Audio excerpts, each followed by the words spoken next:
Macam-macam pulau dah kami duk cerita kat hampu.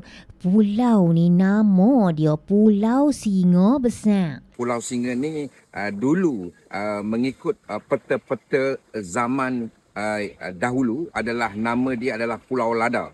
Dan ia telah ditukar kepada nama Pulau Singa Besar disebabkan bentuk dan muka bukit ini berbentuk seekor singa. Jadi muka singa dan dia ada dua, singa besar dan singa kecil. Pulau ni memang tak ada orang duduk.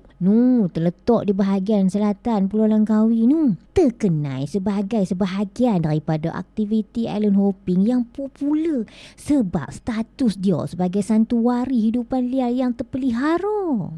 Jadi aktiviti salah satu keistimewaan di Pulau Singa Besar ini adalah satunya tempat tumpuan ataupun tempat pertenakan umang-umang terbesar ataupun dikenali sebagai hermit crab.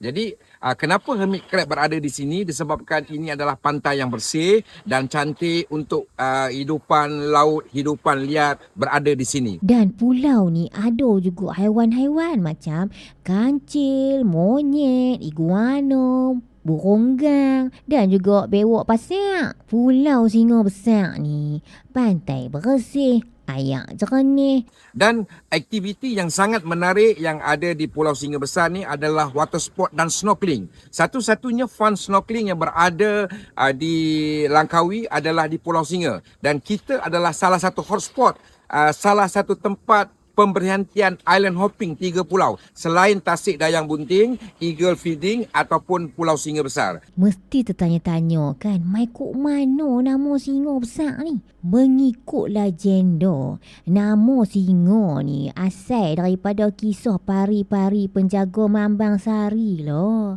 Yang dikatakan mereka letak singa duk jaga pulau ni lah. Tu cerita dia. Langkawi Permata Kedah.